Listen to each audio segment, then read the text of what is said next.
អ្នកទាំងអស់គ្នាស្វាគមន៍មកកាន់ channel យើងខ្ញុំសាជាថ្មីថ្ងៃនេះខ្ញុំនឹងបង្ហាញពីវីដេអូមួយគឺញ៉ាំក្រូចពោធិ៍សាត់ជាមួយនឹងទឹកត្រីផ្អែម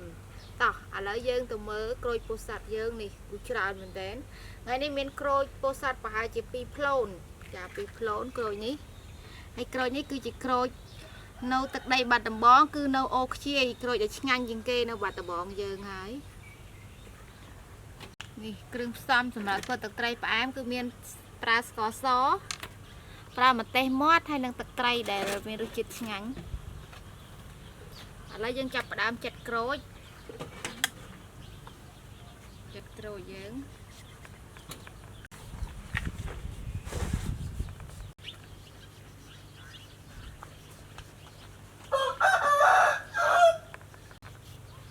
យកមួយទៀតទៅ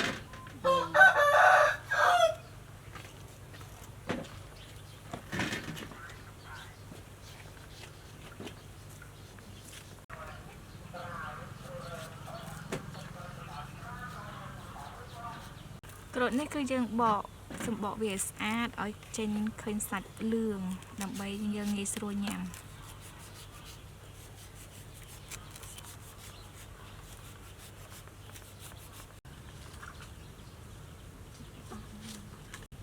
ក្រូចនេះគឺពិតជាទុំល្អណាស់គឺសាច់វាលឿង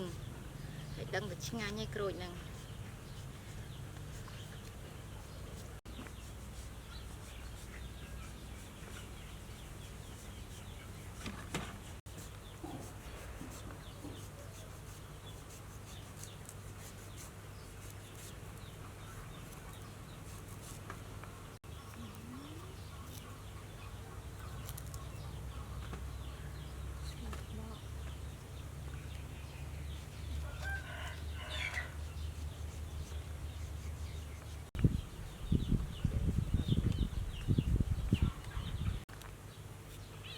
ឥឡូវក្រូចយើងបកសម្បកអស់ហើយគឺសសតសាច់លឿងតែម្ដង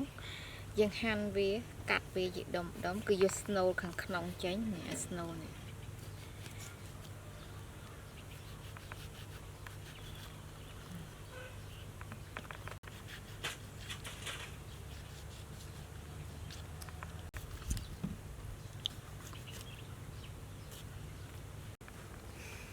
ស្អាតពីស្អាតអីគេខ្លាំងចាឥឡូវយើងចាប់ផ្ដើមធ្វើទឹកត្រីដំបូងគឺយើងដាក់ស្ករ5ស្លាបព្រា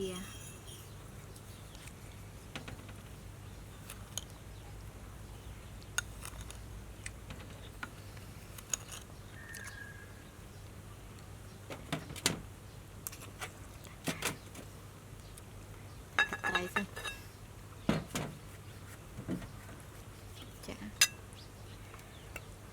ចាមកហើយនៅពេញទឹកត្រី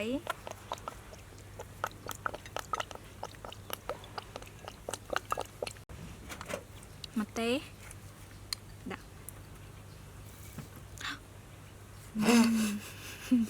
ដាក់ខ្លួនឯងឡើងក្រហមចេញទឹកមាត់បាត់ហើយទំនងឃ្លាន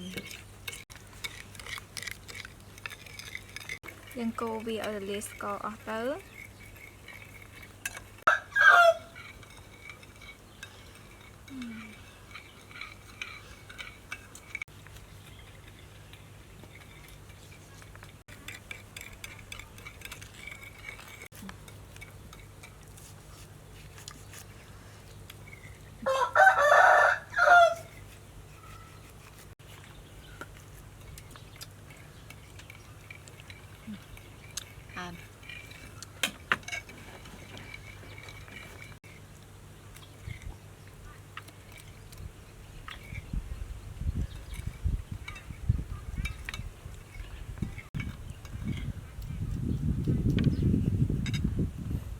ឥឡូវយើងចាប់ផ្ដើមលាយទឹកជ្រលក់ជាមួយនឹងក្រូចយើងតែម្ដង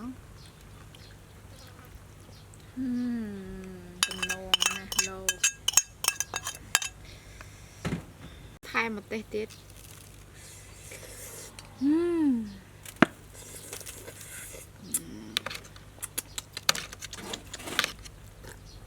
มันឆ្ងាញ់ទៅចម្លែក โอ้แล้วโกรธเยอะคือปัจจิจำนองเป็นเต้นสระตักหมด ต่อจับได้พลุจมวยคนี้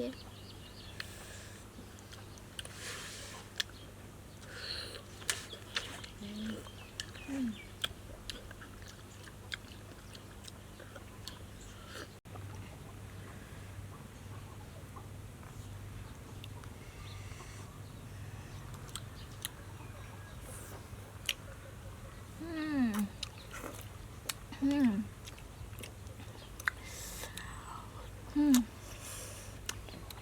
่น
นั่น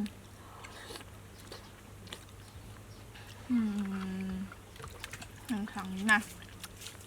เฮ้ยไปหนาเนี่ยแต่ค่ะตัวไอ้กำราแมนย้ำคลาบายบาย